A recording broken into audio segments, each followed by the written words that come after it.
homogénea que puede llegar a tener, esa mezcla homogénea viene dada a nivel molecular, que pueden ser de dos o más sustancias en las que no va a haber una separación de fases. ¿Por qué no va a haber una separación de fases? Porque de hecho es una mezcla homogénea. Esa solución se compone de un solvente, como muestra la pantalla, y de un soluto. Las proporciones entre ellos va a variar de una solución a otra. De la misma manera, nosotros podemos hablar de distintos tipos de solventes en el mismo sentido. O sea, el solvente universal, el que tomamos como solvente universal, generalmente es el agua. El estado de agregación del soluto puede diferir y eso nos va a dar distintos tipos de combinaciones, distintos tipos de soluciones. Puedo llegar a tener una solución en la que el soluto es un sólido, un líquido o un gas. Por ejemplo, si tenemos agua de mar, el agua de mar es una solución acuosa que presenta muchas sales y algunos gases, como por ejemplo el dióxido de carbono. Allí tenemos un ejemplo de una solución en el caso del agua de mar donde tenemos varios componentes. Las soluciones en donde tenemos varios componentes, puede tener varios componentes, pero en particular las que tienen dos componentes se llaman binarias. Las que tienen tres componentes se llaman ternarias. Por ejemplo, ustedes me dirán, bueno, un ejemplo de solución ternaria, una mezcla de alcohol, de agua y de sal disuelta, ¿no? Obviamente. Tengo tres componentes, pero a simple vista es un sistema homogéneo que se puede separar mediante un método de fraccionamiento, razón por la cual es una solución. Nosotros en química, para este nivel, vamos a estudiar soluciones binarias, o sea, donde solamente vamos a tener dos componentes, un soluto y un solvente. Otro ejemplo que podemos tomar de una solución acuosa donde el soluto sea un gas es el agua carbonatada, o sea, la soda. El agua carbona o una gaseosa, por ejemplo. En el caso de la soda tengo nada más que dos componentes, el soluto y el solvente. En el agua carbonatada tenemos una solución saturada de dióxido de carbono. O soluciones líquidos-líquidos como una mezcla de alcohol y de agua. En todo proceso de solución, nosotros vamos a tener estos pasos. Acá, si se fijan en el eje de ordenadas, tenemos energía y están representadas de manera microscópica las partículas de solvente y de soluto. El soluto que está pintado en color celeste puede ser un soluto molecular o un soluto iónico. ¿Alguien me puede decir la diferencia entre un soluto molecular y un soluto iónico?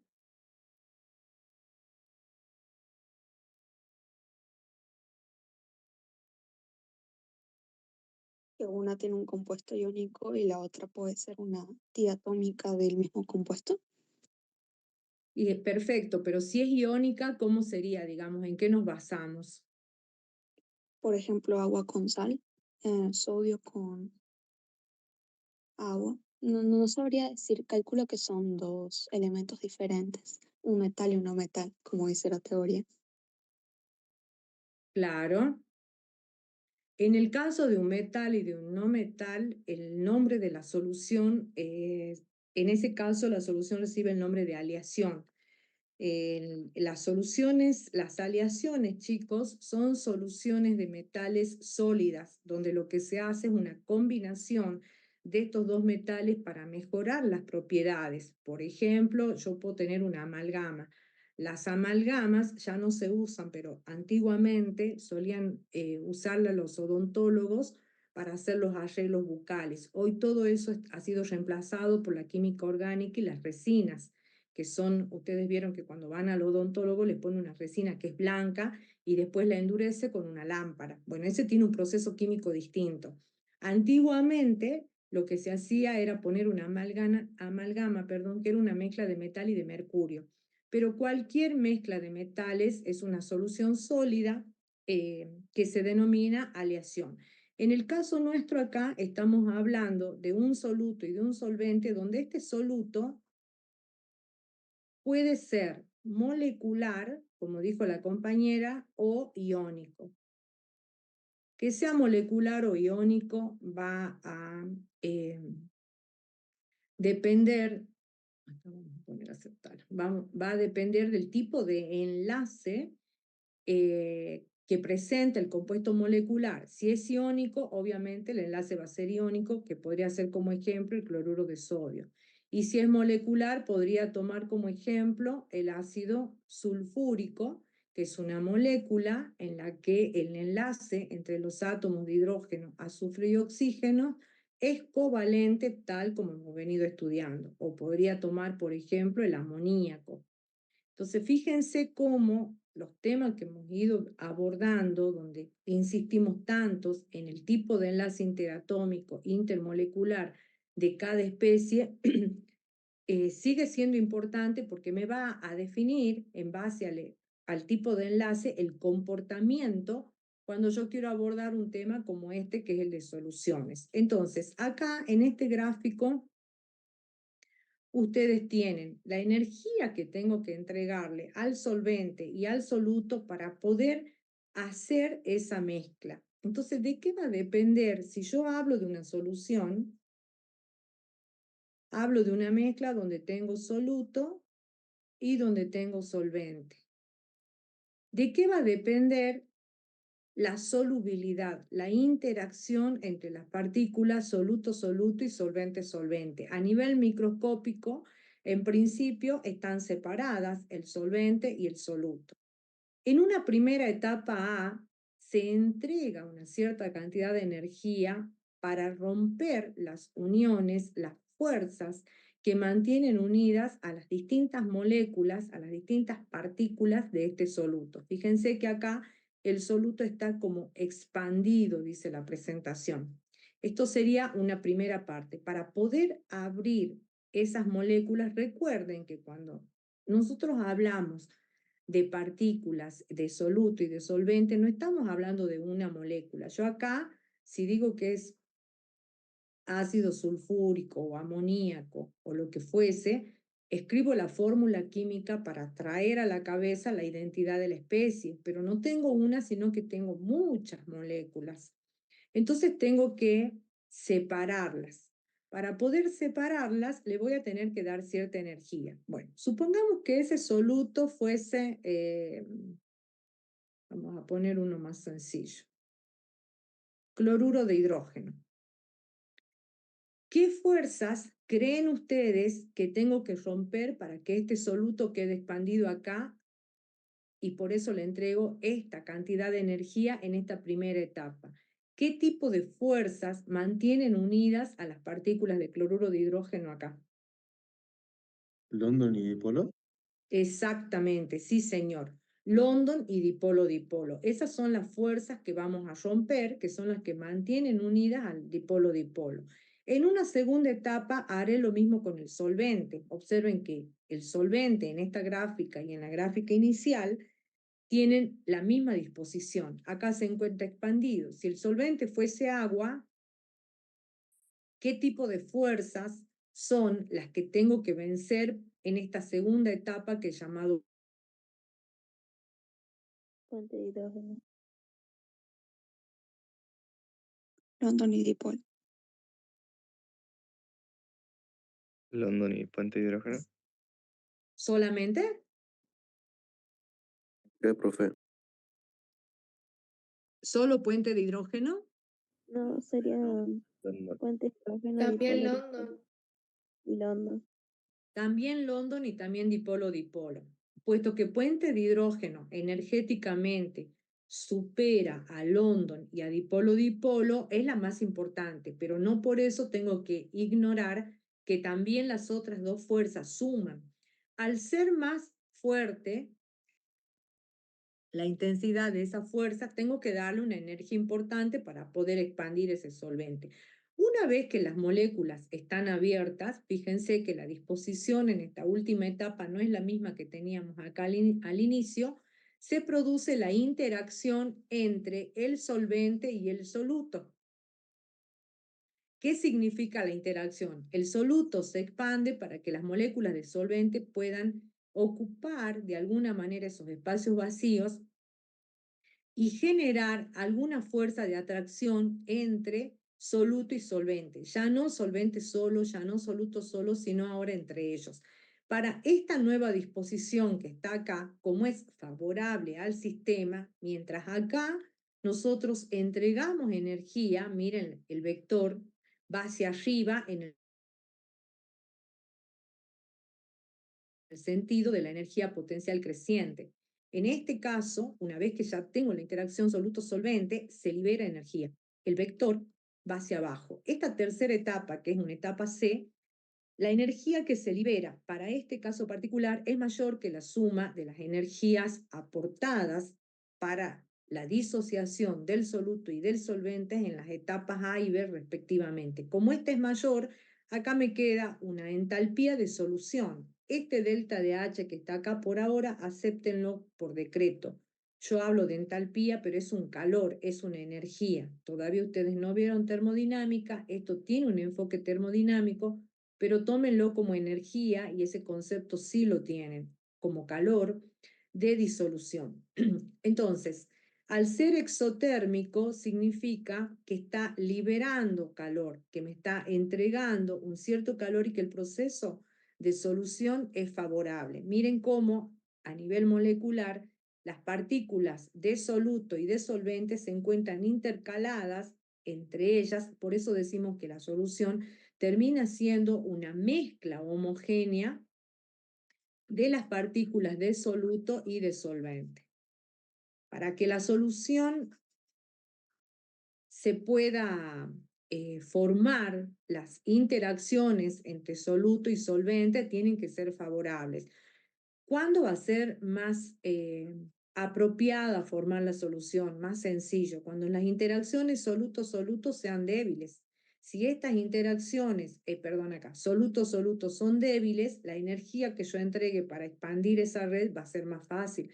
Si las interacciones solvente-solvente son débiles, esta energía también va a ser menor y va a ser mucho más favorable energéticamente expandir la red. Y si las interacciones soluto-solvente son fuertes, va a ser más favorable porque va a haber afinidad entre las partículas del soluto y del solvente. En este caso, entonces, vuelvo a repetir, tenemos presente una solución binaria, sería donde tengo dos componentes. La misma situación se presenta cuando el soluto, por ejemplo, es iónico. En el caso de un compuesto iónico como el cloruro de sodio, que es iónico, en presencia de agua se va a abrir la red. La energía que nosotros hemos visto acá para expandir esta red de soluto-soluto, en el caso de los compuestos iónicos, la red está constituida por cationes y aniones. ¿Cómo se llama la energía que mantiene unida a una red en el caso de un compuesto iónico?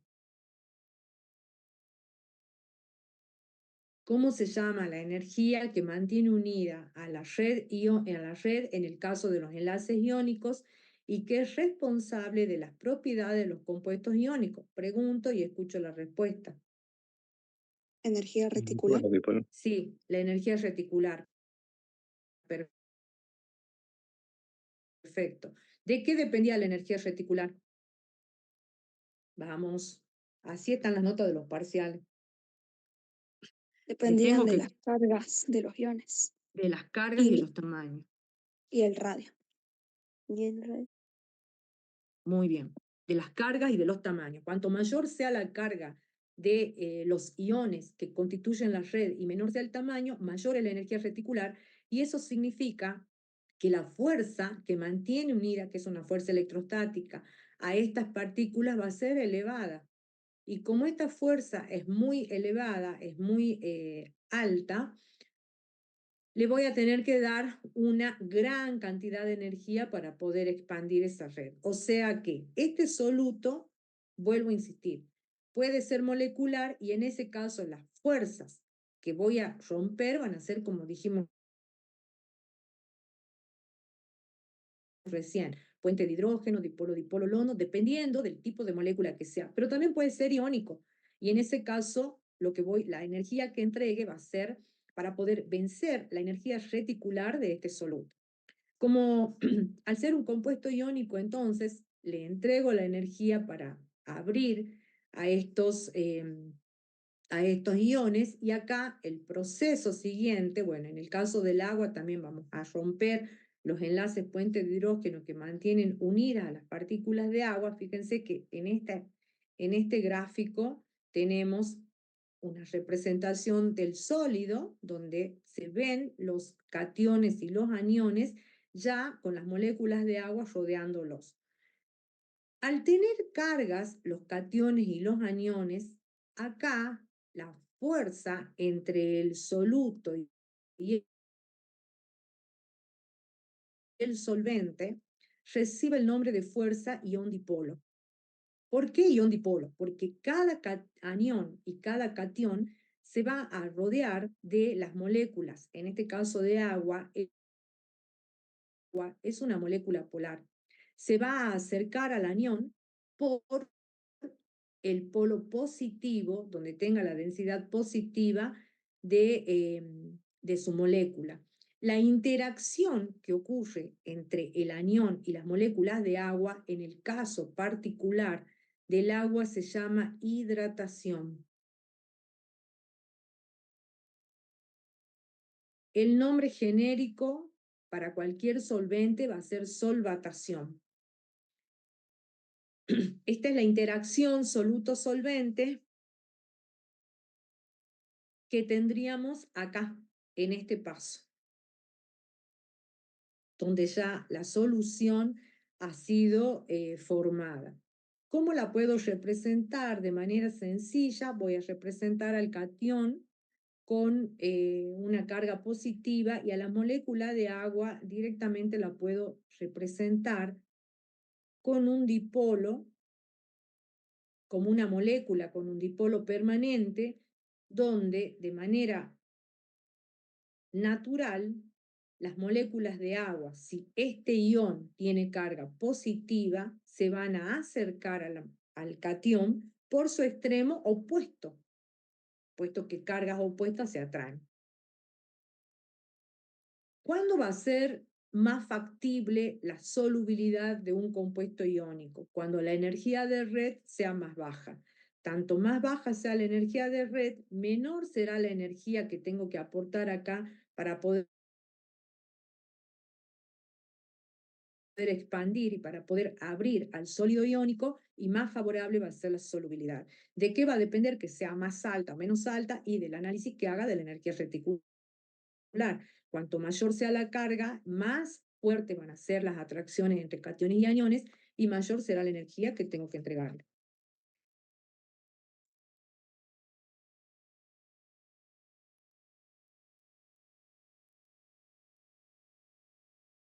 Aquí tienen un ejemplo acá me dice que no se escucha bien, ¿no? Ahí está. Acá les puse un ejemplo de cómo se produce el enlace, digamos, de una solución entre alcohol y agua. El alcohol es un compuesto orgánico. Cualquier alcohol se caracteriza por tener este grupo funcional, que es el grupo oxidrilo. En general son cadenas hidrocarbonadas que van a tener este alcohol, es el alcohol etílico, el que usamos normalmente en la casa para curaciones, 2 carbonos y un grupo oxidrilo.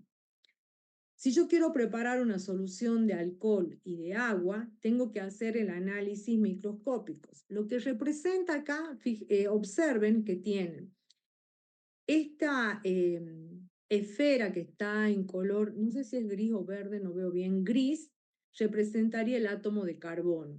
Las esferitas blancas representan los átomos de hidrógeno. Acá este es un alcohol con un solo carbón, es un metanol, perdón, es este. Es un carbono, que es este, los 3 hidrógenos con esferas blancas serían estos 3 que están acá. Este es el metanol. Es el alcohol más sencillo, el que tiene un solo átomo de carbono, y uno de los hidrógenos ha sido reemplazado por este grupo oxidrilo. El oxígeno está en rojo y en blanco el hidrógeno. Puesto que este alcohol tiene oxígeno y tiene un átomo de hidrógeno, en presencia de agua se forma puente de hidrógeno. Entonces miren acá, me gustó esta representación. Esto, chicos, este tema lo pueden estudiar del Witten, que está muy lindo. Estas imágenes en particular son del Witten y las otras partes que están en las diapositivas son del Brown. Pero si ustedes quieren ampliar lo que yo les estoy diciendo, lean el Witten. Acá tienen entonces el enlace entre este átomo de hidrógeno y este átomo de oxígeno en el caso de la molécula de agua. Fíjense cómo se van formando los puentes de hidrógeno y efectivamente yo puedo predecir al verla nada más a las dos moléculas y decir sí, efectivamente el alcohol y el agua son solubles, van a formar una solución binaria donde el alcohol va a ser el soluto y el agua el solvente, pero eso tiene una razón microscópica y energética, y es que entre ellos son solubles porque efectivamente hay una nueva unión puente de hidrógeno que se va a formar entre las moléculas de alcohol y las moléculas de agua. Acá tienen un ejemplo que me gustó mucho, que está lindo, en el caso de moléculas no polares como son los aceites. Los aceites, ustedes vieron que todos usamos aceites en la casa, no solamente el aceite de cocinar, sino el del auto también. Cuando tenemos aceite y tenemos agua, efectivamente no hay una interacción entre ellos, no se solubilizan. El aceite forma como esferas y se separa del agua. ¿Y eso por qué es? Y bueno, efectivamente, porque el agua, al ser una molécula polar, se va a atraer con mucha fuerza, por las fuerzas puentes de hidrógeno entre ellas, y el aceite, que es de naturaleza no polar, tiene uniones London, entre ellas no llega a haber una compatibilidad, no se rompen las uniones London, y si se rompen las uniones London o los puentes de hidrógeno, no hay uniones entre ellas que puedan formar la solución. Esa es la razón por la cual el aceite se separa del agua y no va a solubilizar, mientras las gotas de aceite tienen London nada más, el agua va a tener puente de hidrógeno, dipolo, dipolo y London. Si bien es cierto, tiene London, pero al ser una molécula polar, donde su momento dipolar es distinto de cero, son de naturalezas totalmente distintas. El aceite es una molécula no polar, entonces nunca la interacción entre ellas va a hacer que el solvente y el soluto formen un enlace favorable termodinámicamente, energéticamente hablando, y no hay solución. Bueno, acá tienen un poco lo que había dicho al principio, que dependiendo del estado de agregación de la naturaleza del soluto, les quedó claro que las soluciones pueden tener varios componentes, pero que en particular estudiamos las que tengan dos componentes.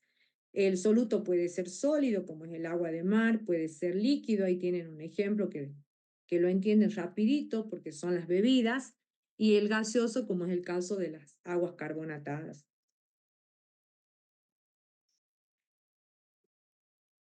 No solamente las bebidas, los perfumes, los artículos de limpieza, las lavandinas, todas esas son soluciones líquidas. Ahora, de tarea para la casa, cuando termine el teórico, van a buscar en su hogar las lavandinas y van a leer la concentración que tiene activa de hipoclorito de sodio una lavandina. Van a buscar si tienen una botella de Fernet o si tienen un vino o gaseosa no, porque no tiene alguna bebida alcohólica, y van a leer la concentración que tiene y la van a analizar, digamos, la van a reflexionar una vez que termine la clase. Pueden buscar una lavandina. Después viene otro también que es un artículo para limpiar vidrios, que si alguno tiene su casa lo puede hacer.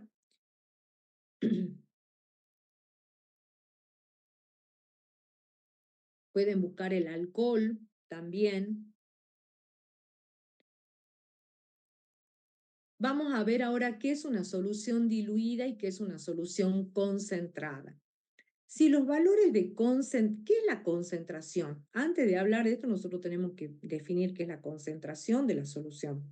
Es cuánto soluto y cuánto solución hay en mezcla. Claro, la concentración me está indicando la medida, de alguna manera, me está cuantificando cuánto soluto tengo en ese solvente. De hecho, una solución diluida y una concentrada, todos la conocen. ¿Y saben a dónde la conocen? Voy a dar un ejemplo, pero le aclaro que a mí no me gusta, por eso no lo tomo, ni menos no lo preparo, el Fernet con coca. Cuando ustedes preparan Fernet con coca, lo preparan de acuerdo al gusto de cada uno. Entonces, habrá quien pone una medida de Fernet hasta acá y coca hasta acá. Pero habrá quien le gusta más concentrado, más fuerte. Entonces, intuitivamente, ya sabemos qué significa una solución diluida y una concentrada. Lo mismo puede ser el mismo ejemplo con la lavandina. La lavandina, cuando preparábamos en la pandemia la lavandina, no sé si ustedes se acuerdan, que decían diluya en 1 litro de agua, creo que era una cucharada sopera de lavandina. Bueno, ¿por qué? Porque el efecto sanitizante, el efecto eh, microbiológico, digamos, para poder eliminar las bacterias, los virus, en el caso de la lavandina, tenía que ser bien diluida.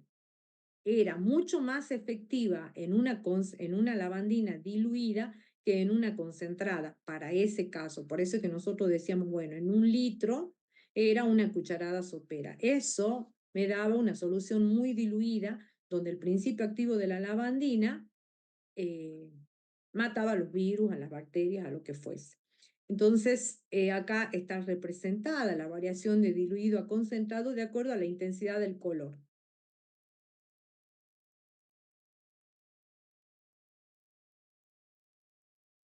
Vamos a ver ahora qué es la concentración de una solución. Dijimos recién que es la cantidad de soluto presente en una cantidad dada de una solución o de un solvente. Las vamos a definir. Definimos la molaridad como los moles de solutos disueltos en 1 litro de solución y lo vamos a representar con la letra M mayúscula de imprenta. Definimos la molalidad como los moles de solutos disueltos en 1 kilogramo de solvente y los representamos con la letra M pequeña.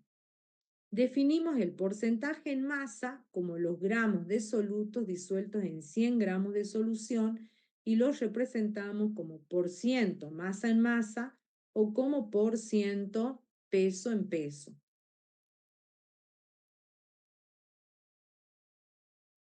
Y ustedes me dirán ahora, ¿y esto para qué? Y esto es para que se lo estudien.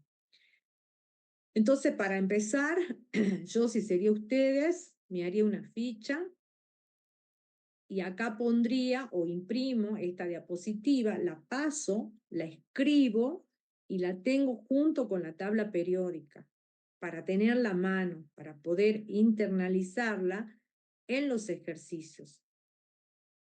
Una vez que ya la aprenda, voy a aprender a hacer los cálculos y a usarla, es todo más sencillo. El porcentaje masa-volumen, los gramos de solutos disueltos en 100 mililitros de solución, o el porcentaje volumen-volumen, los mililitros de solutos disueltos en 100 mililitros de solución. El porciento, esta parte de porcentajes, es la forma más sencilla de expresar una concentración. Si ustedes se fijan en la lavandina que yo les dije y en las bebidas alcohólicas, vienen expresadas como por ciento, y como por ciento volumen-volumen, en algunos casos sí, porque es alcohol en solución. Cuando ustedes lean, van a ver van a poder identificar este tipo de información. Son los mililitros de soluto disuelto en 100 mililitros de solución. Entonces, en el caso de, por ejemplo, el envase de lavandina es 2,2 gramos por litro de solución. Los gramos por litro sería masa-volumen. Va a ser gramo del principio activo. ¿Cuál es el principio activo en este caso? En la lavandina, el hipoclorito de sodio. En un litro de solución que termina siendo la lavandina. O sea, la lavandina que nosotros compramos, le decimos concentrada. Sí, por cierto, es concentrada, pero no es 100% pura. Sin embargo, es fuerte, porque cuando ustedes de acá, de esta botella de lavandina, cuando preparamos la solución de limpieza, agregamos unas gotas, a ojo todos, un chorrito de lavandina en el agua para poder limpiar. Nadie la usa pura. En el laboratorio usamos todas las concentraciones. Y por último me quedaba, perdón, la fracción molar, que es el número de moles de cada componente en el número de moles totales. Entonces acá yo necesito que ustedes traigan a la cabeza el concepto de mol y que me digan cómo lo calculaban. Escucho. Masa sobre peso molecular. La masa sobre el peso molecular. ¿La masa de quién?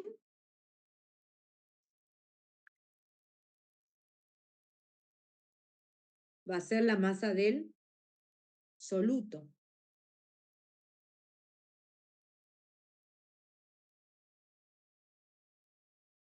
Bueno, vamos a ver un ejemplo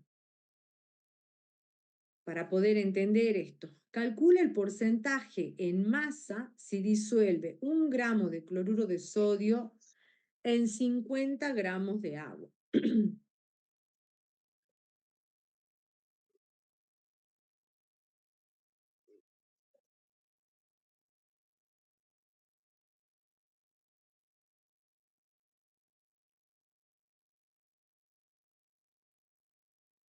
Esto que dibujo acá se llama vaso de precipitado.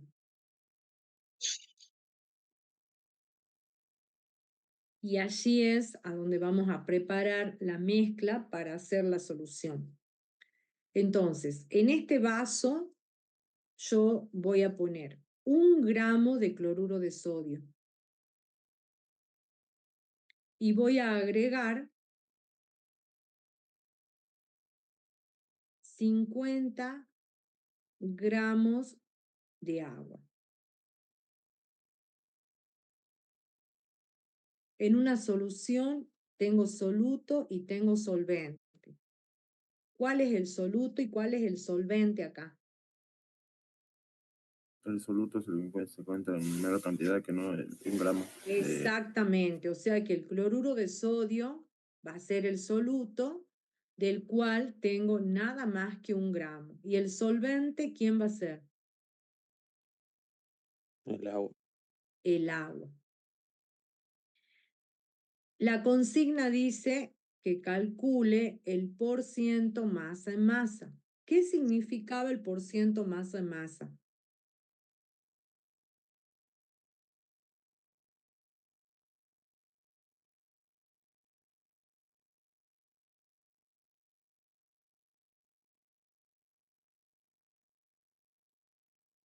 Gramos de soluto disueltos en 100 gramos de solución. En 100 gramos de solución. Los gramos de soluto en 10 gramos de solución. La solución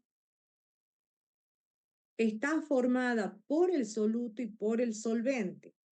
Las masas son aditivas. Eso significa que la masa de solución es igual a la masa de soluto más la masa del solvente.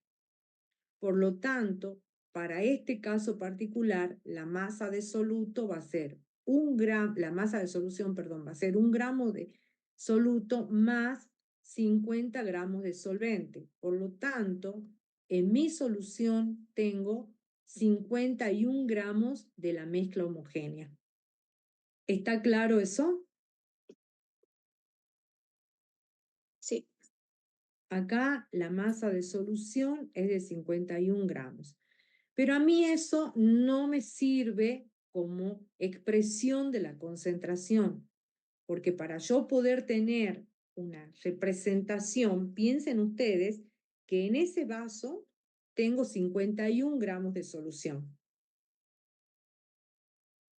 Pero si en vez de esos 51 gramos tendría el doble, que serían 102 gramos, mantendría la misma proporción, porque tendría 2 gramos de soluto y 100 gramos de solvente. Y si tendría el triple, tendría 3 gramos de soluto y 150 gramos de solvente, y allí tendría 153 gramos de solución. Entonces yo puedo preparar la mezcla que yo necesite. No tengo que preparar siempre 51 gramos, tampoco tengo que, o puedo preparar 10 veces menos y decir 5,1 gramos. Sin embargo, cualquiera sea la proporción en la que yo altere el soluto y el solvente, tengo que tener una referencia. La referencia esa no es otra cosa que la concentración. Entonces, para esa concentración, en este caso me pide un porcentaje masa en masa, yo diré, bueno, como es porcentaje masa en masa, me dice los gramos de soluto en 51 gramos de solución. En 100 gramos de solución, esa es la referencia que hago, voy a tener 1,96 gramos de soluto. Y esto no es otra cosa que el porcentaje, 1,96% masa en masa. Este es el rótulo que va a tener acá preparé la solución. En el vaso de precipitado hago la mezcla, agito, y una vez que hice la mezcla, esto se trasvasa en un recipiente para soluciones que se llama matraz. En este matraz, que lo voy a tapar, lo voy a agitar, está enrasado, voy a escribir el rótulo y voy a decir 1,96% masa en masa, independientemente que este matraz sea de 100 mililitros, de 200, de 1 litro. Yo puedo preparar el volumen de solución que quiera, pero siempre tengo que tener la misma concentración. ¿Qué es lo que pasa con las lavandinas? Yo puedo comprar en el supermercado una lavandina de 1 litro y va a tener una concentración del principio activo del cloro de 2,2 gramos por litro. Pero si compro un envase de medio litro porque no me alcanzó la plata o porque necesito menos, el principio activo va a ser el mismo. Y si compro una más chiquita o si compro un bidón de 5 litros, vamos al otro extremo, el principio activo va a ser el mismo. Por eso es que en toda etiqueta, acá abajo, está la concentración. Cuando vayan al súper, si es que van, lean las concentraciones, los porcentajes para los distintos, los distintos envases. Ahora, bueno, ya hace un tiempo que todo viene en envase más pequeño, no solamente en 1 litro, hasta de 250 viene más chiquito, lo mismo que los alcoholes. El alcohol viene en una concentración mayor y viene en un envase, perdón, mayor y en un envase menor, pero siempre con la misma concentración. En el caso de los alcoholes van a ver que viene uno que es tapa azul y otro que es tapa roja. Bueno, el que es tapa azul es la mezcla de alcohol etílico que usamos, el concentrado. El otro es está más diluido. Ustedes cuando vayan, busquen, esa va a ser tarea para mañana y mañana conversamos, porque el caso del alcohol es particular, es una mezcla binaria, pero forma un azeótropo. Entonces, tarea, buscar el alcohol de tapa azul y el alcohol de tapa roja, leer las concentraciones y mañana conversamos. ¿Alguna pregunta?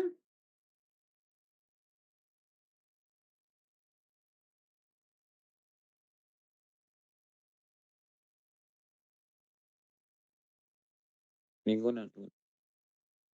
Bueno, hacemos el ejercicio B.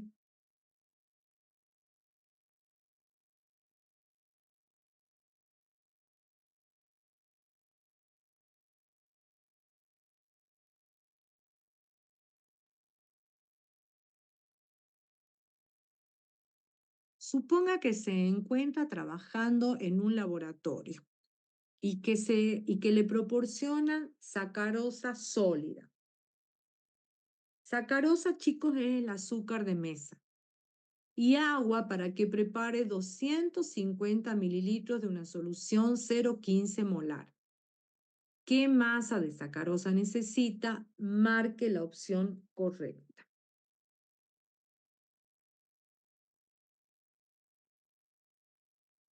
La solución en este caso, yo abrevio solución con SN. En este y en todos va a estar formada por un soluto y por un solvente. ¿Quién es el soluto acá?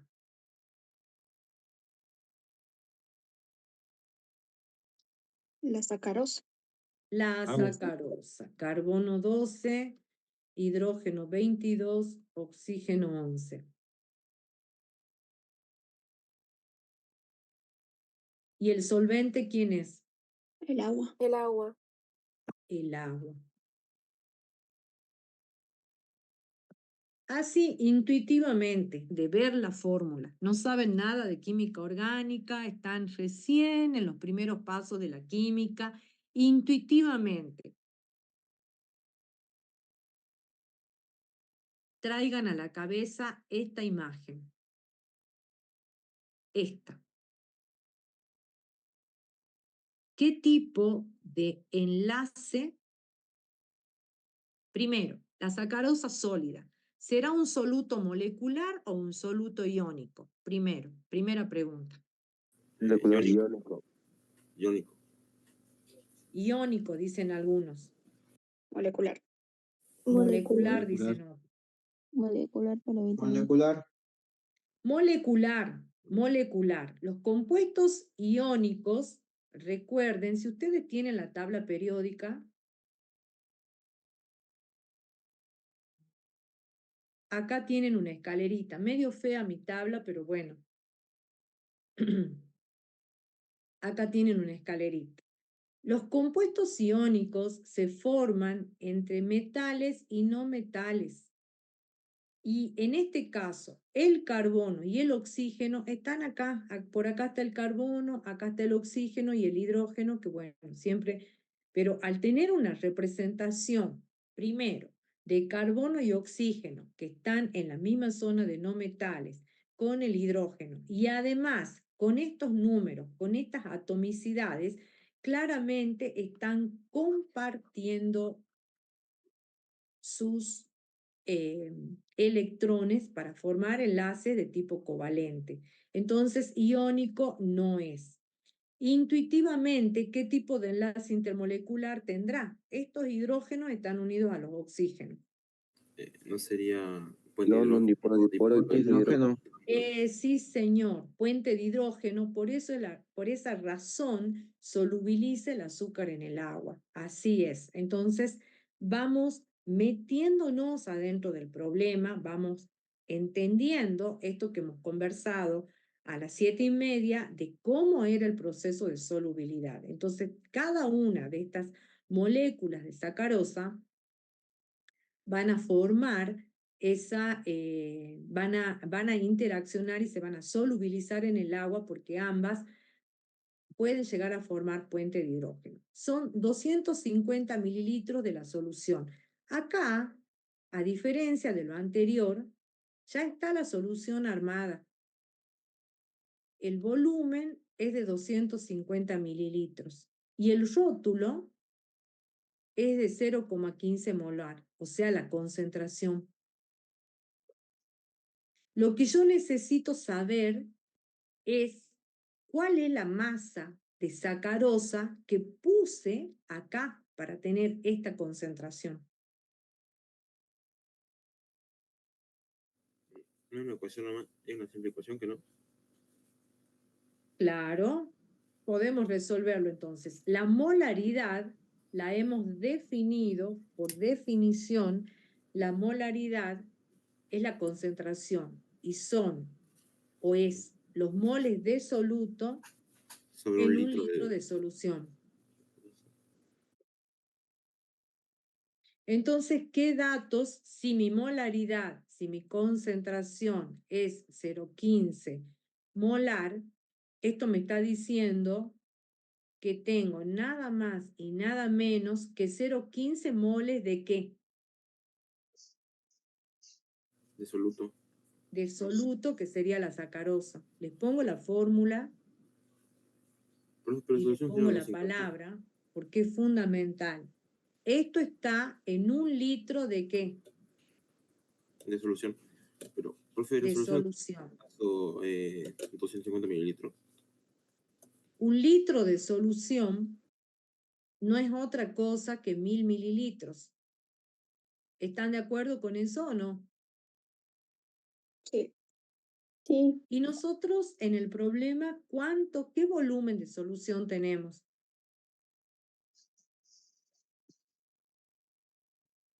150.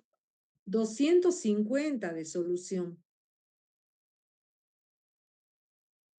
O sea que este envase, este frasquito es de 250 mililitros es poquito, es un cuarto, es un frasco de alcohol, es un cuarto de 1 litro, es chiquito, es el Fernet ese chiquitito que compran ustedes, eso es 250.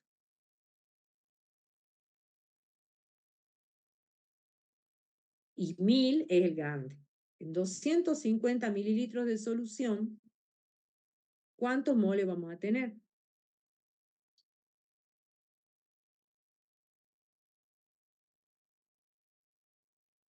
Acá vamos a poner X moles de soluto y yo voy a hacer la cuenta. La cuenta esta va a ser 0,15 moles de soluto por 250 mililitros de solución sobre 1000 mililitros de solución.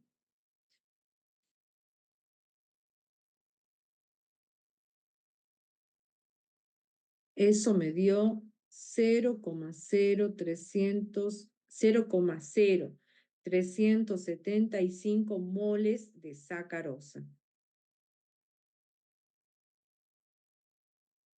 Y ahora,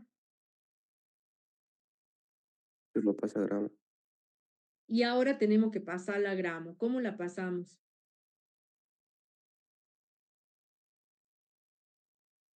Calculando la masa de la sacarosa y multiplicando por la cantidad de moles. Exactamente. El número de moles es la masa sobre la masa molar de la sacarosa. Entonces voy a sacar la masa molar de la sacarosa.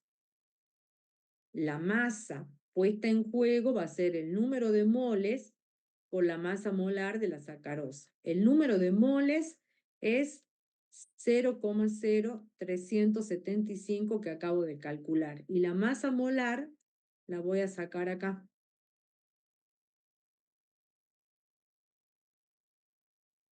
La masa molar de la sacarosa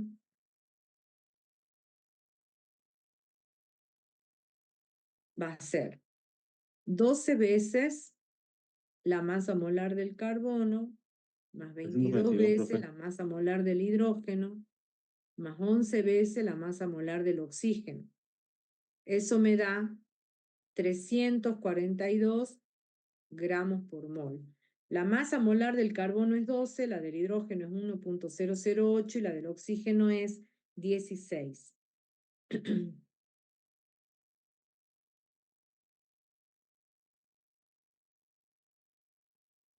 Estos son moles y esto es gramos por mol. Simplifico las unidades y eso me da una masa de 12,83 gramos. Controlen los resultados, por favor. A mí me dio 12,654. Ah, bueno.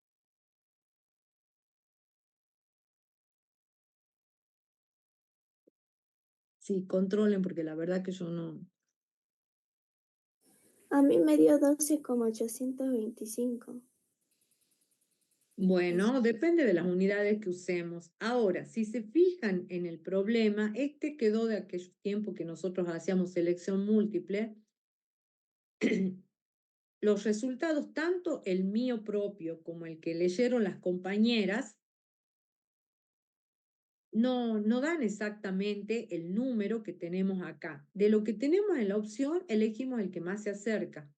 En este caso sería 12,825.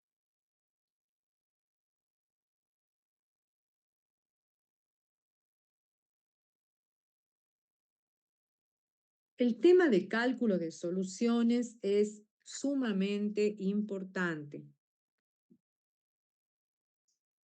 Quiero ver si tengo otro más para darles acá. ¿Qué hora es? 8:30.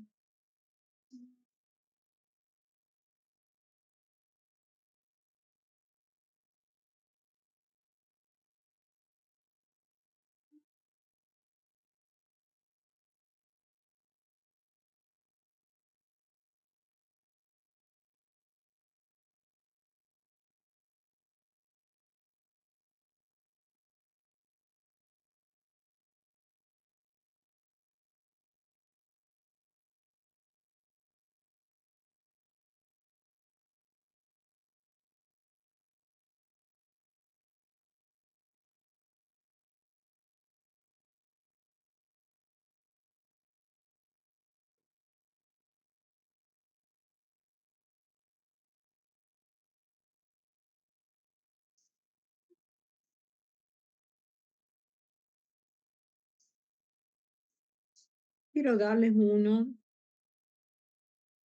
de directo. Estos son de molaridad. Acá tengo unas fichitas. De molalidad les quiero dar porque después cuando vemos propiedades coligativas que vamos a ver mañana, tenemos que tener claro el concepto de molalidad, que es otra forma de expresar la concentración. La molalidad la representamos con la letra M pequeña y es el número de moles del soluto en 1 kilogramo de solvente. Decir en 1 kilogramo es lo mismo o es equivalente a decir 1000 gramos del solvente. Entonces, acá vamos a hacer uno, a ver si lo puedo tipear para que quede más prolijo.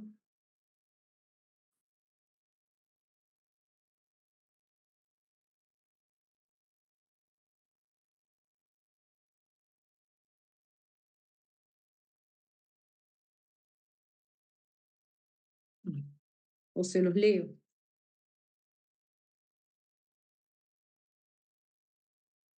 Calcular, dice, la molalidad, vamos a calcular la molalidad de una solución que contiene 0,825 moles de sacarosa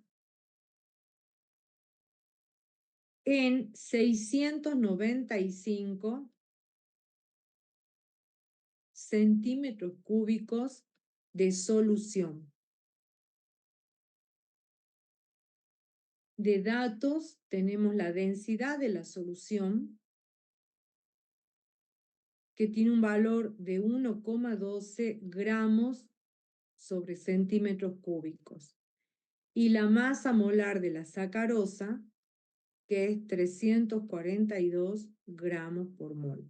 Yo, porque para cortar tiempo ya pongo todos los datos. Entonces,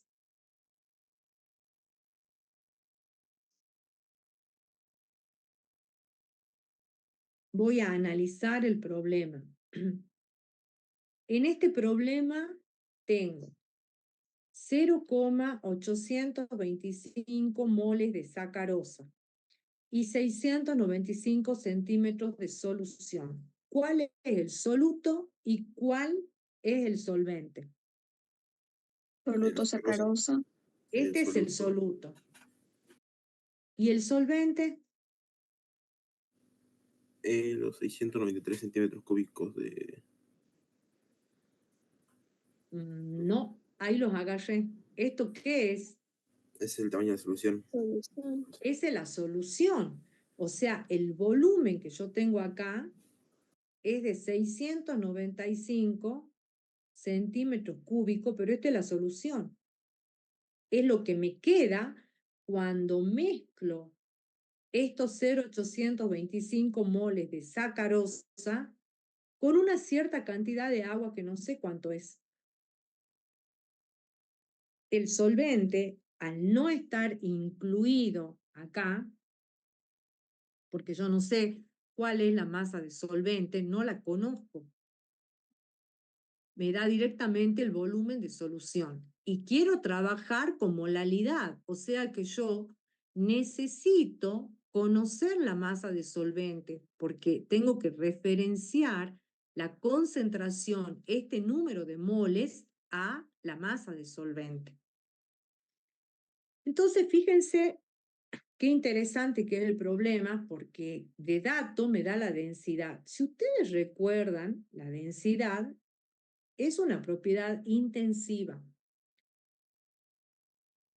¿Qué tiene de importante la densidad? La densidad va a ser la propiedad que me va a permitir a mí relacionar nada más y nada menos que la masa y el volumen de quién, de la solución.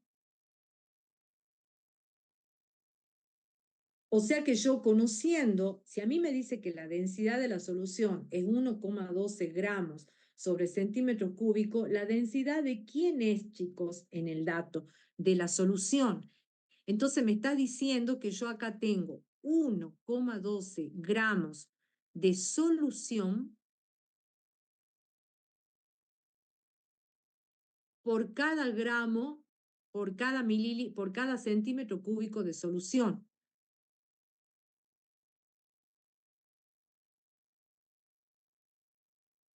Me da la relación de masa de solución en volumen de solución. La densidad no es ni del soluto ni del solvente, es de la mezcla. ¿Por qué? Porque en realidad siempre nos situemos en la realidad, digamos, en el laboratorio, porque este cálculo que nosotros vemos acá es una experiencia de laboratorio. En el laboratorio yo voy a poner un densímetro acá y voy a determinar de manera experimental esa densidad. El densímetro es un instrumento de laboratorio vidriado que acá abajo tiene unas esferitas, digamos, depende de cada uno, pesadas, lo agitamos y nos permite leer la densidad, o sea que es algo que yo puedo determinarlo de manera experimental, así como determino con el termómetro la temperatura, con el densímetro yo saco la densidad, pero para sacar la densidad yo tengo que tener la mezcla. Y la tengo, porque tengo 0,825 moles de sacarosa y tengo el volumen de la solución. O sea que con esta densidad de la solución yo voy a poder calcular la masa de la solución, puesto que conozco el volumen de solución. ¿Me siguen o no?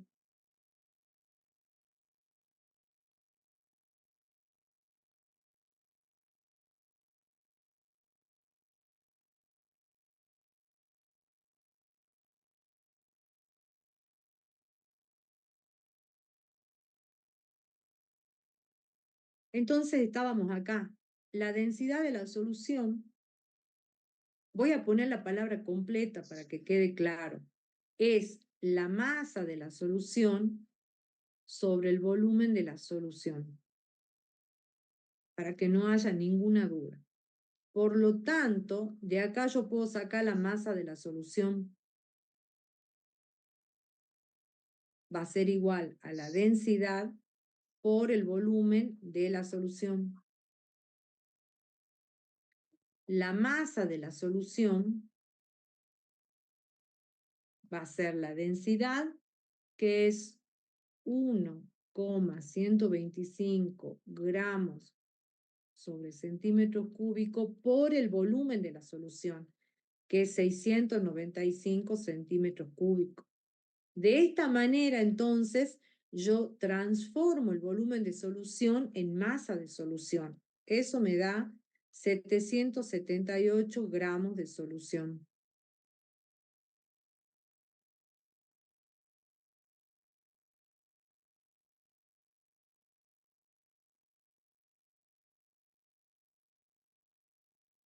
Ya calculé la masa de solución.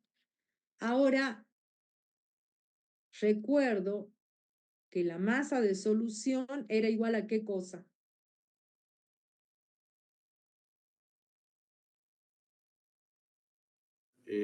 Masa del soluto sobre el solvente, creo. A la La densidad. masa del soluto más la masa del Dos. solvente. Entonces, esta la conozco, esta no la conozco, pero la puedo calcular, y acá voy a poder sacar la masa del solvente. La masa del soluto, ¿de dónde la voy a sacar? De la fórmula. A ver, ¿quién es el soluto? La sacarosa de La 0,5. sacarosa. Bien, correcto. ¿Y qué conozco de la sacarosa? Los moles. Ajá, perfecto. ¿Y qué más conozco? Y su número de moles que hay a toda tabla que no, de su fórmula. En la masa molar. Conozco la fórmula, conozco la masa molar, o sea que puedo calcular la masa del soluto. Entonces, el número de moles es la masa sobre la masa molar. Por lo tanto, la masa de sacarosa va a ser el número de moles de sacarosa, que era 0,825, por la masa molar, que era, estos son moles, 342 gramos por mol. Simplifico, y la masa de sacarosa me da, a mí me dio 291 gramos. Eso significa que estos 0,825 moles que yo puse acá, en la balanza son 291 gramos. Entonces ya tengo la masa de sacarosa y también tengo este volumen que lo llevé a masa. Y tengo la masa de solución que la acabo de calcular y me dio 778 gramos. Para este tipo de unidades de concentración se trabaja en masa, porque el número de moles termina siendo una representación de la masa. Y la unidad a la que está referida en el caso del solvente también es una unidad de masa. Entonces, pero como las soluciones son volumétricas, mido volúmenes, o sea, yo no preparo 1 kilo, preparo 1 litro o medio litro o 695 centímetros cúbicos de solución. El caballito de batalla para poder pasar de volumen a masa va a ser la densidad de la solución. Si bien es cierto, esta es una unidad, una medida de concentración que relaciona masas y no relaciona volúmenes, como yo calculo volumen de solución, lo que me permite pasar las unidades de volumen a masa va a ser la densidad, que es lo que hicimos.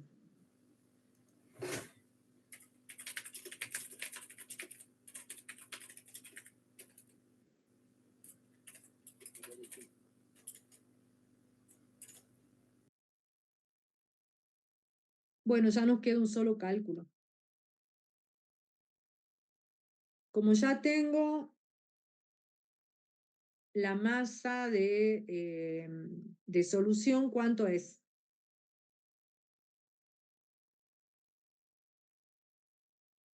¿Cuánto es la masa de solución? 778 Bueno, gramos. 700. ¿Y la masa del soluto? 221. Bueno, entonces ahora puedo sacar la masa del solvente.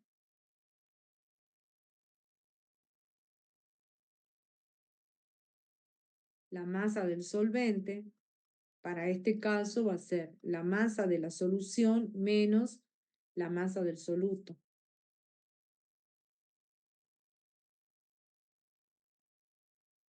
La masa del solvente va a ser 778 menos 291. ¿Eso cuánto me da? 487. Sí, 487, eso me dio.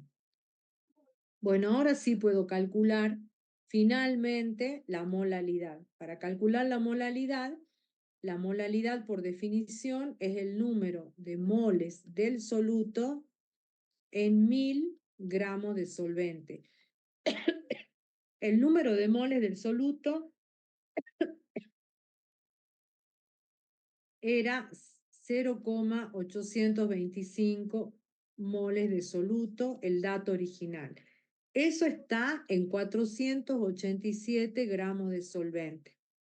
En 1000 gramos de solvente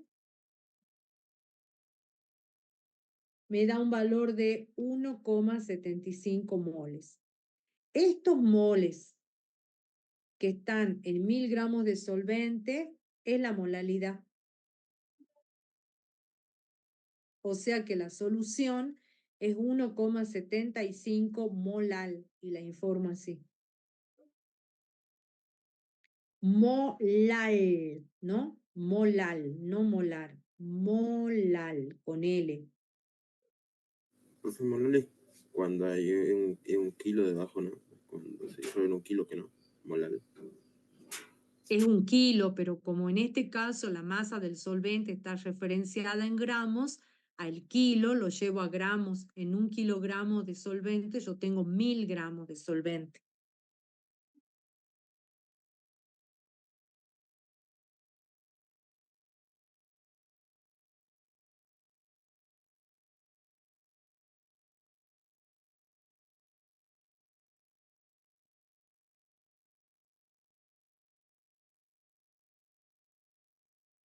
¿Está claro o no?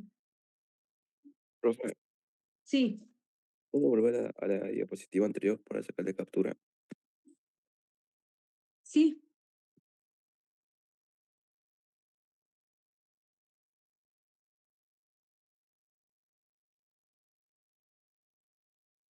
Y la primera también, profe, puede ser.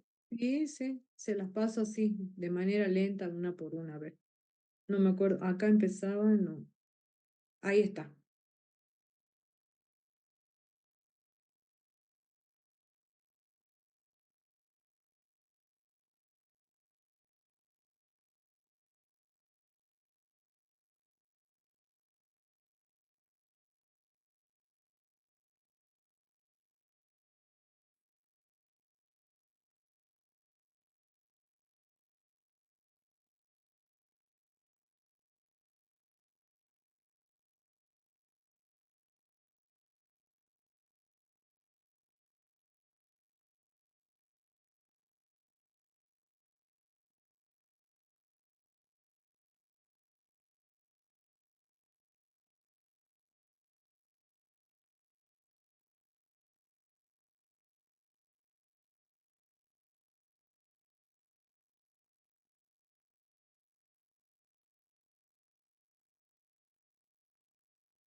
¿Ya está?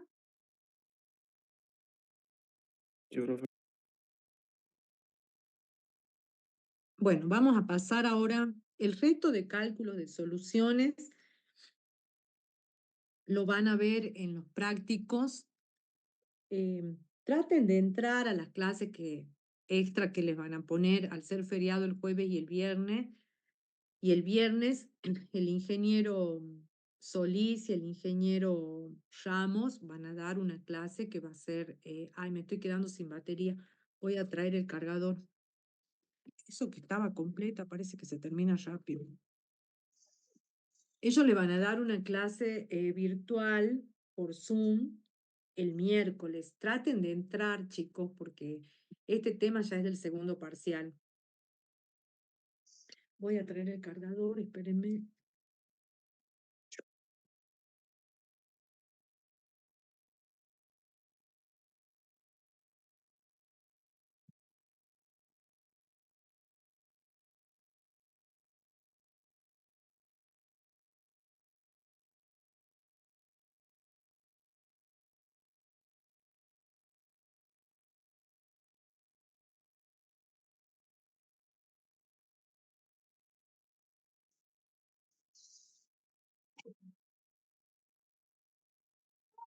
¿Qué?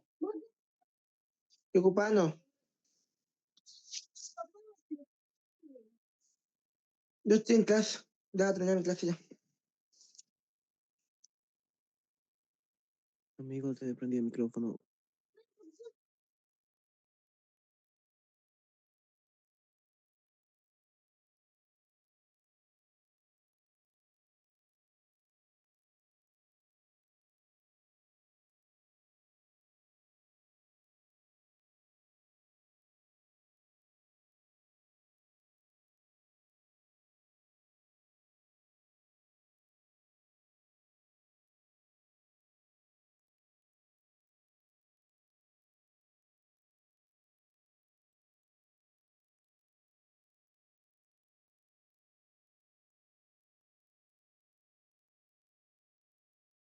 Bueno, no llega a las 2 horas.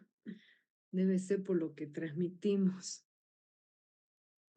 Bueno, vamos a ver ahora el otro tema que es ¿Cuándo clasificación de dijo las que eran las soluciones. clases?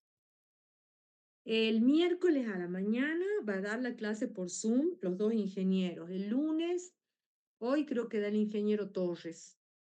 Y yo voy a dar el día viernes una clase de consulta por la mañana. Ya enseguida que termine la clase pido el enlace y lo pongo y pongo la hora. Profe, pero que el miércoles es feriado también. No, los feriados son los días jueves y viernes. Entonces esas dos clases se pierden. Y ellos han reprogramado, creo que para el día miércoles, no para el propio jueves ni viernes. Yo sí voy a dar el día viernes por la mañana seguramente una clase de consulta.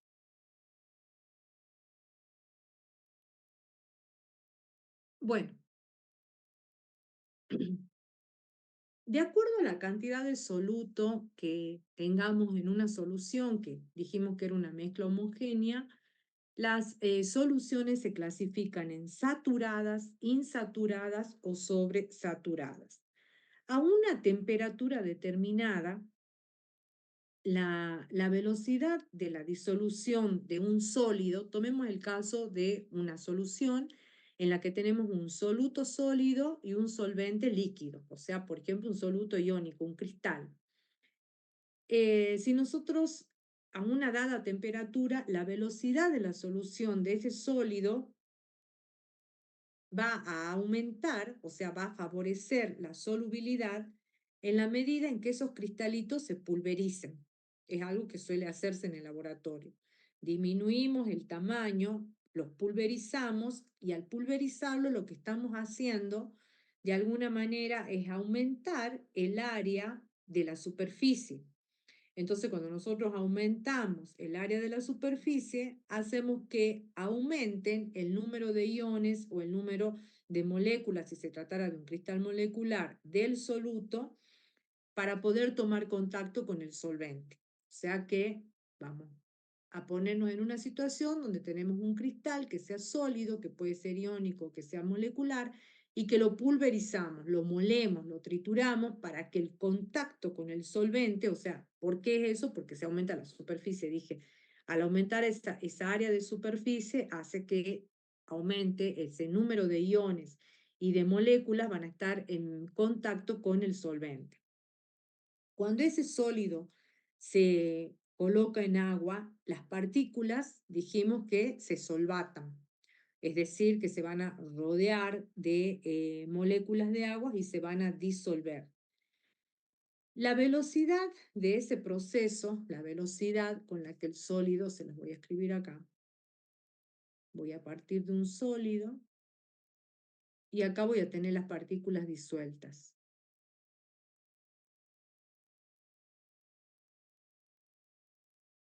Este proceso, visto de izquierda a derecha, es dilución y el proceso opuesto, cristalización.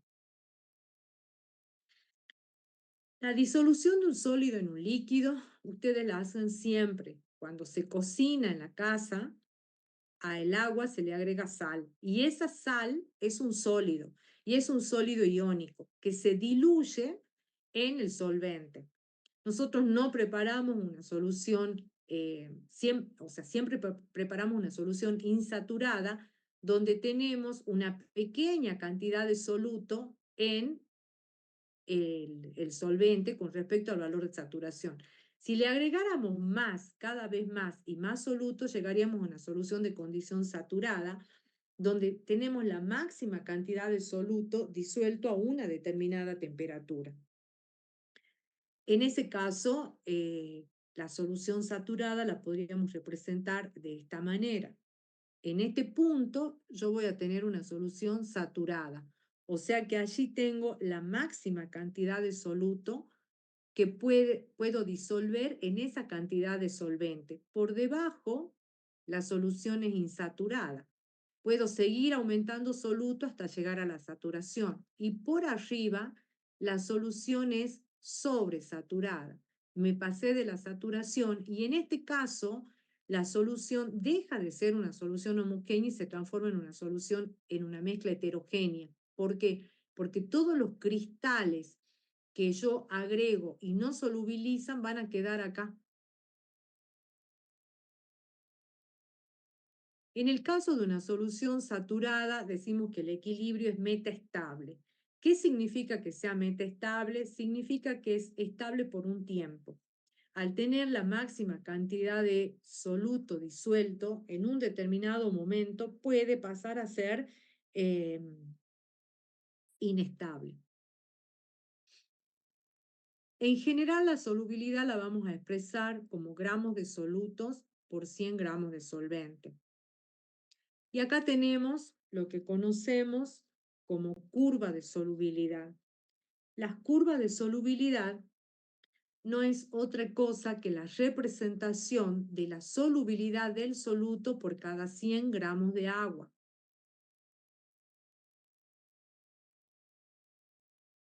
Fíjense que acá está graficada en función de la temperatura.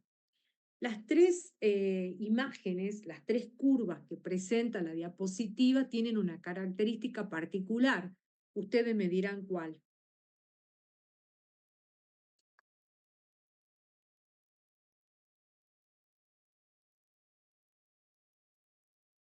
¿Qué tienen Son en compuestos común? iónicos. Exactamente, sí señor. Las tres son compuestos iónicos y las tres son sales.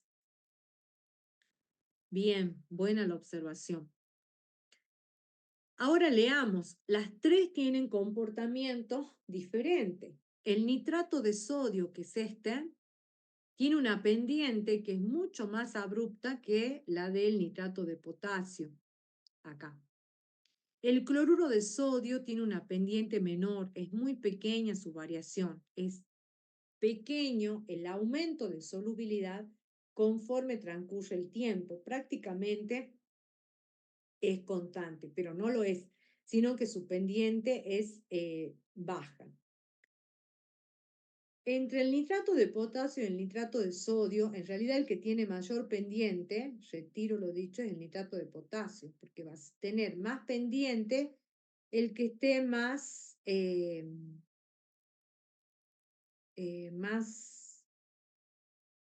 el que tenga una tangente más elevada, no sé, estoy buscando la forma de explicarle porque ustedes todavía no vieron análisis matemático.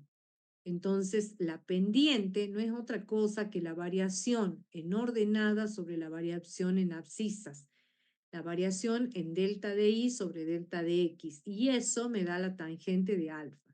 Entonces, como dirían ustedes, la inclinación, esta que está más parada, esa es la palabra que quería buscar, que no es académica, pero le va a servir para entender. Esta que está más parada, que está más cerca del eje de las y, va a tener mayor pendiente que esta. Esta es como más horizontal, menos inclinada. Entonces, la que tenga mayor pendiente, acá, en este caso, es el nitrato de potasio. Por otro lado, también veamos a dónde está la solubilidad inicial. A 0 grado, que es esta temperatura, la solubilidad del nitrato de potasio es bajita. tenemos un valor menor de 20. A 0 grado el nitrato de sodio tiene una solubilidad de 80 y a 0 grado el cloruro de sodio una solubilidad de 40 grados centígrados. ¿Qué me interesa a mí de la curva de solubilidad? Primero, saber que cada compuesto tiene su propia curva de solubilidad. En este caso particular, todas dependen de la temperatura y de manera creciente. Por eso analicé la pendiente. ¿Siempre es así? No, no siempre es así. En algunos casos puedo tener procesos en los que la solubilidad disminuya al aumentar la temperatura y en ese caso puede llegar a tener comportamientos como este, donde al aumentar la temperatura la solubilidad va disminuyendo. ¿De dónde saco esto? Esto está en las tablas, ya viene todo tabulado, se puede sacar. Nosotros vamos a interpretarlas a las curvas, pero previo a eso vamos a ver de qué factores o cuáles son los factores que afectan a la solubilidad. Por un lado, vamos a tener la naturaleza del soluto y del solvente, algo que hemos venido trabajando. Lo similar disuelve lo similar. Nosotros en el laboratorio usamos una regla que dice semejante disuelve a semejante. Pero esa es la regla práctica. El fundamento de esta regla lo hemos trabajado muy bien al iniciar la clase, porque dijimos que cuando las atracciones soluto-solvente, o sea, si la atracción soluto-soluto es reemplazada por una atracción soluto-solvente, tienen que ser similares para que en esa expansión del soluto que vimos esta mañana temprano puedan ubicarse las moléculas de solvente acá. En esta expansión del solvente y del soluto puedan ocupar los espacios y entre ellos crear nuevas fuerzas, pero tienen que ser similares para poder dar lugar a la solución. O sea, esto es fundamental haberlo entendido porque va a ser recurrente. Entonces, en la medida que la naturaleza del solvente y del soluto tengan enlaces favorables, esta solubilidad se va a ver favorecida y va a ser un factor más que ayuda a esa solubilidad. Que aumente la solubilidad me está diciendo nada más y nada menos que es favorable a armarla la solución, prepararla la solución. La presión en el caso de los solutos gaseosos aumenta al aumentar la presión parcial en que se encuentre la solución. Eso lo vamos a ver en la ley de Henry, que la vamos a ver en detalle después. Por ahora nos vamos a centrar en el factor de solubilidad para los solutos de naturaleza sólida. Bueno, ahí tienen la interacción de un ion dipolo que la vimos también esta mañana. La temperatura, esta es la que quería ver yo.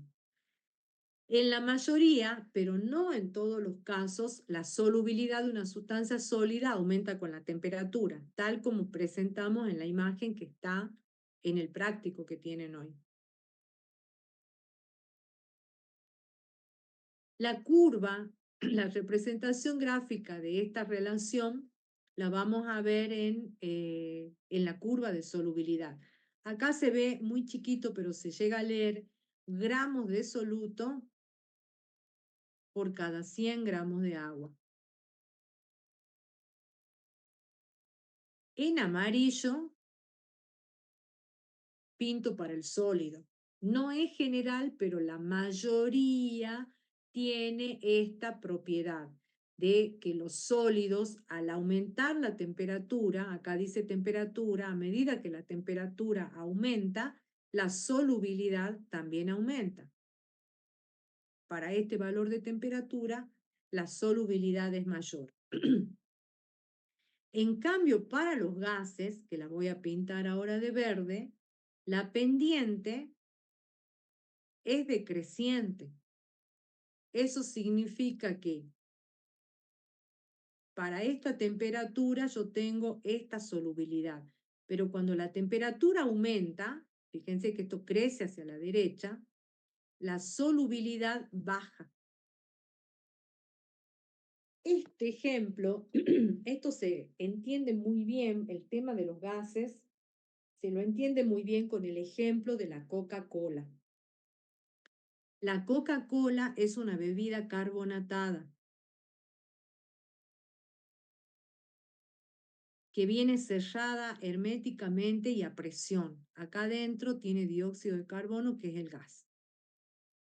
Cuando ustedes toman una bebida, una Coca-Cola o un vino espumante o un champán, lo que sea, frío a una temperatura de heladera, que son 4 grados centígrados, ¿qué gusto tiene?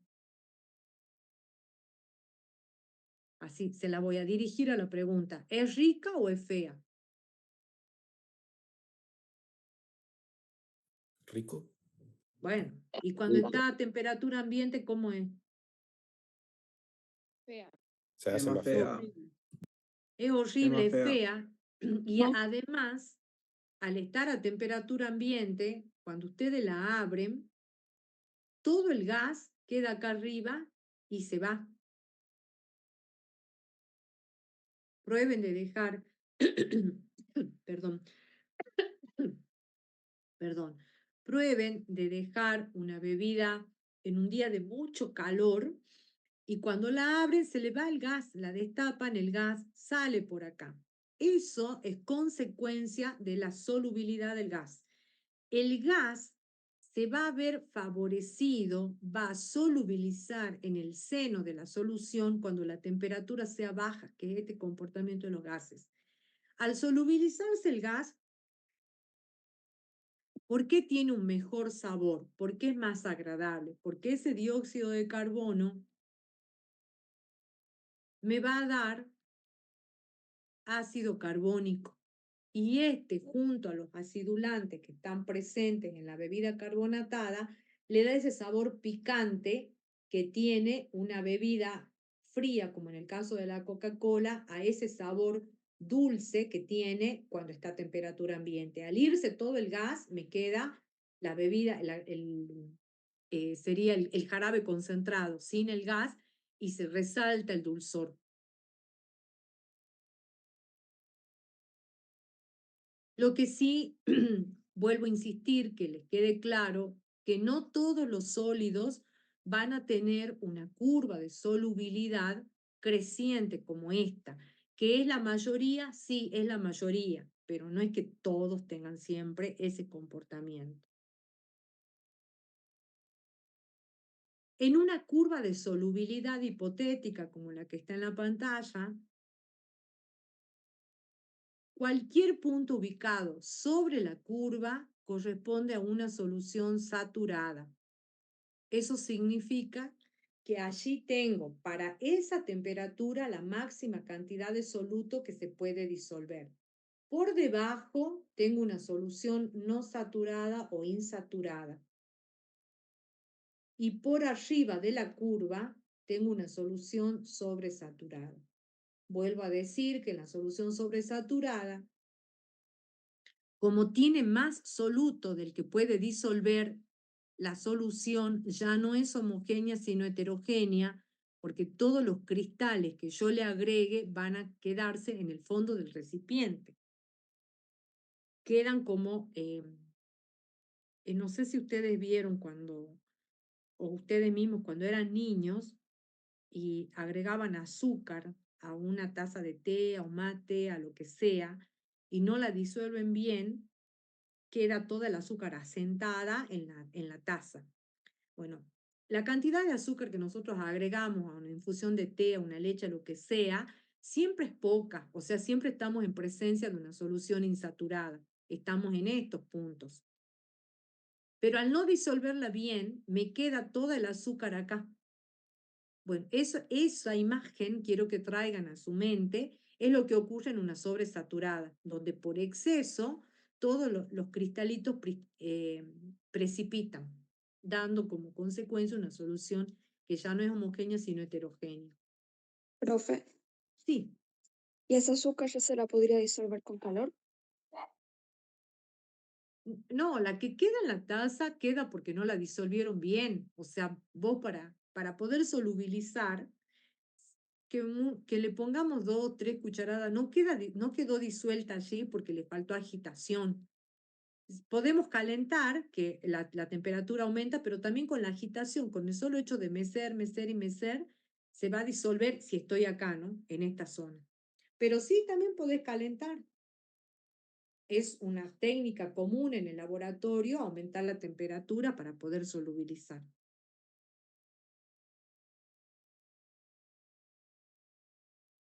Bueno, la ley de Henry ahora sí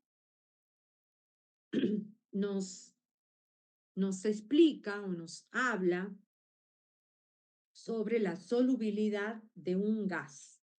Entonces, la solubilidad de un gas en un líquido a una temperatura determinada es proporcional a esa presión parcial del gas sobre la solución. Recuerden que cuando estudiamos presión parcial era la presión que ejercía el gas en una mezcla como si estaría solo. Esa proporcionalidad nosotros la podemos escribir de dos formas. La concentración del gas va a ser igual a la constante de Henry por la presión parcial, o bien la presión parcial del gas igual a K de Henry por la concentración. Son las dos formas en las que vamos a encontrar a la ley de Henry. La constante de la ley de Henry, la constante de Henry, mejor dicho, depende de cada uno de los del gas. O sea que si yo tengo un gas, por ejemplo, el oxígeno va a tener su propia constante de Henry. El neón va a tener su propia constante del comportamiento de cada uno. Este es un video que yo no lo voy a poner ahora por razones de tiempo, pero les dejo para que vean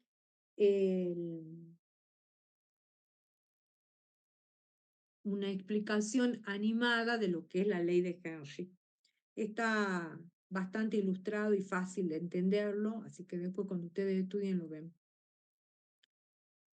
De acuerdo a las unidades en las que expresemos la concentración del gas, la constante de la ley de Henry puede tener unidades de moles por litros. En ese caso, si la concentración del gas está si la concentración de la solución, perdón, está expresada en molaridad, o sea, en moles por litros, voy a tener la constante de Henry en atmósfera sobre molar.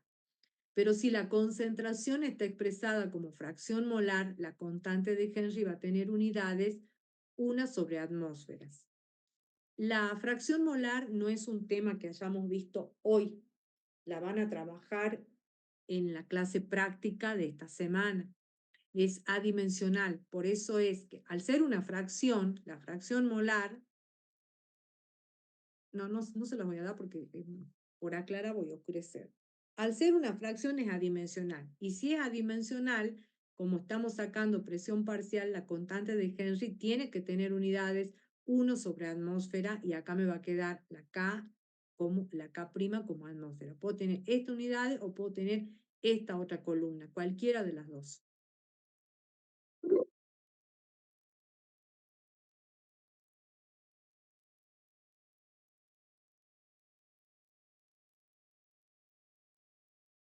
Bueno, voy a ir al ejercicio de solubilidad, a este, que es parte del práctico. Me queda tiempo para poder explicar eso, así que vamos a ver ese en particular, que es el ejercicio 3, dice, dadas las siguientes curvas de solubilidad en función de la temperatura, como punto A, indique las coordenadas de una solución diluida, de una concentrada y de una saturada para el nitrato de sodio a 40 grados centígrados. El nitrato de sodio es este. A 40 grados tengo que fijar la temperatura, o sea que la fijo y subo.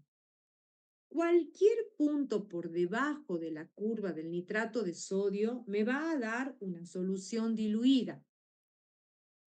O sea que yo podría tomar un punto como este, por ejemplo.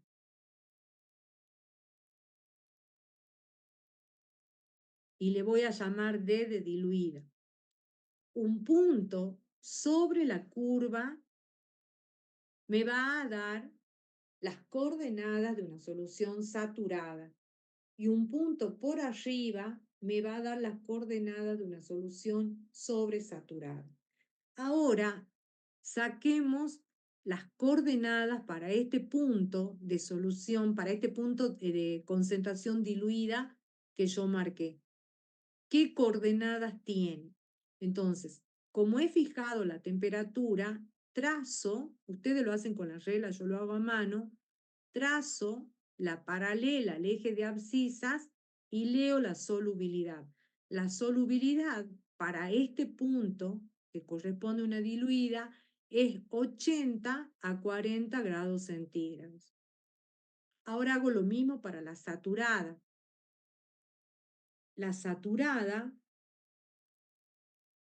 ¿cuánto tendría? 105. Y acá tengo 110. Sí, 105 parece, ¿no? Me parece 105 una buena aproximación para 40. Y para la sobresaturada, la coordenada sería 140 a esa temperatura. Observen cómo este valor ha ido incrementando, lo cual es lógico. Porque ¿qué me está diciendo este 80? Este 80 que tengo acá me está diciendo que yo tengo 80 gramos de nitrato de potasio en 100 gramos de solución, pero que todavía puedo seguir agregando. A esa temperatura puedo agregarle 20 más y todavía sigue siendo diluida.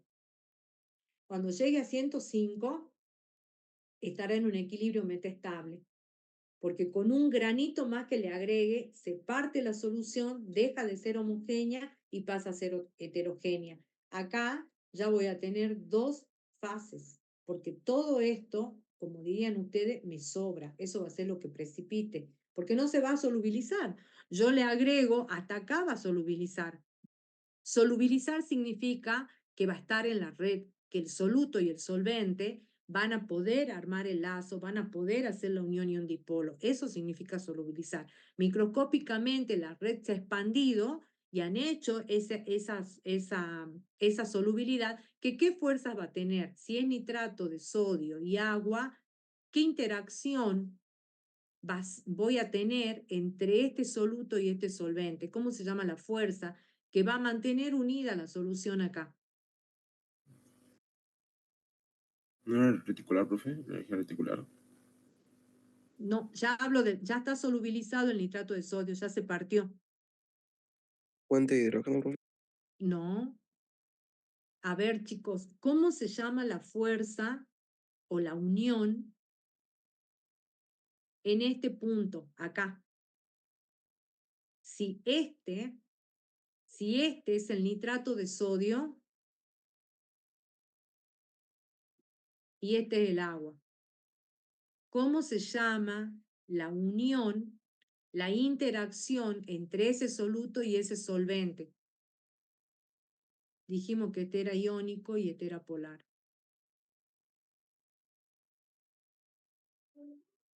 ¿Cómo se llama la interacción esa?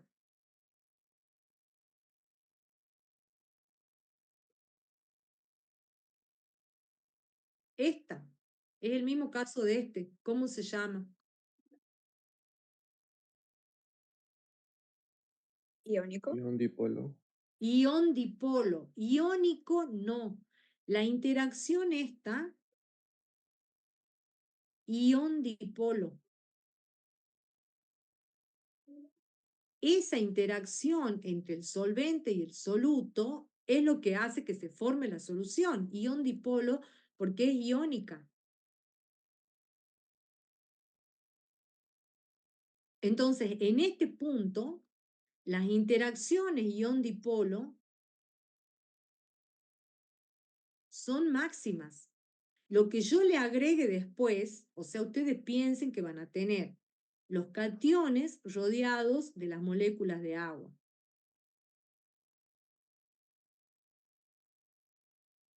Cuando yo le siga agregando cationes y sal, ya no se van a rodear de agua porque ya no hay interacción. Entonces, el resto que le agregue va a precipitar. Por eso es que en esta zona yo ya tengo un equilibrio heterogéneo. Si se rodearía de agua, es inestable. Y si se rodearía de agua, si llegara a solubilizarse, estaría en una saturada. Al ser sobresaturada, los cristalitos, así como los pongo, pasan abajo. ¿Entienden? O sea, yo no me quedo con que la lectura de esto sea un número, sino que voy más allá, adentro del problema, a ver qué es lo que pasó, qué significa molecularmente estos números. ¿Entendieron o no? Bueno, creo que es, después viene otro, dice, indique la solubilidad a 20 y 60 de cada sal. Bueno, a 20 hago lo mismo. ¿Cuánto es la solubilidad del nitrato de potasio a 20? Díganme ustedes. 30. Y 5. Del nitrato de potasio. Yo saqué 32. Bueno, estaría. Para el nitrato de sodio, para el cloruro de sodio, perdón, que es la que sigue.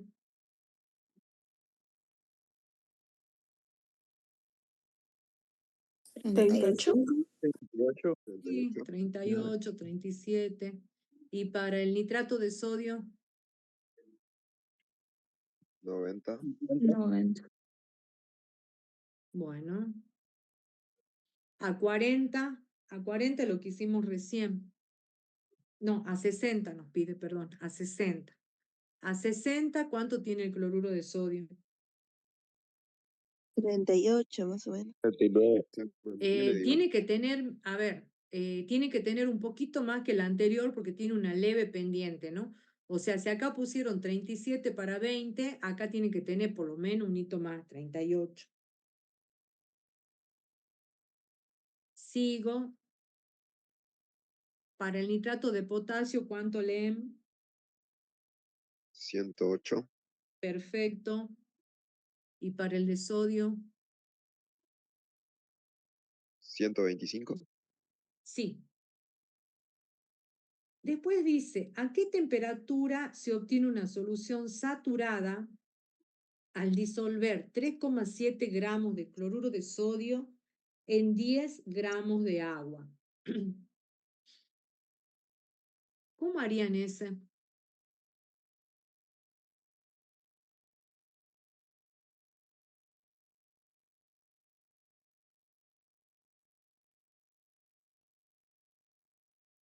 Ustedes tienen 3,7 gramos de cloruro de sodio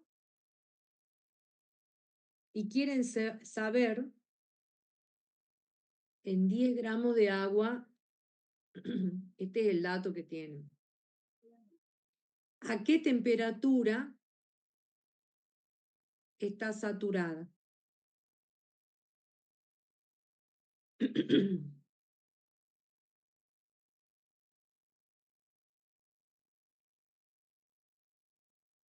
Yo de acá digo, bueno, estos 3,7 gramos de cloruro de sodio, que es el soluto, lo tengo en 10 gramos de agua.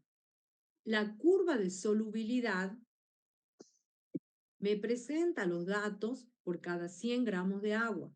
Entonces, si yo quiero usar la curva, voy a decir en 100 gramos de agua, tengo 37 gramos de soluto. O sea que con esta referencia, entro acá con 37 y leo la temperatura adecuada. 37 está medio difícil para el cloruro de sodio, pero voy a sacar una temperatura 37 acá.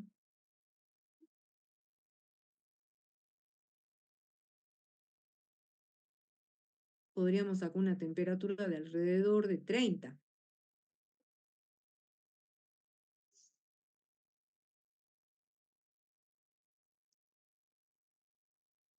¿Lo ven o no? Sí, profe. Bueno. Después dice, ¿Qué masa de nitrato de potasio se necesita para obtener una solución saturada a 35 grados si se disuelve en 500 gramos de agua? Esas se los dejo. Los puntos que quedan se los dejo para que lo hagan para mañana. Mañana vamos a retomar este tema y vamos a ver propiedades coligativas. Ahora los dejo para que les tomen asistencia. Roxana, ¿vos estás a cargo de la asistencia hoy?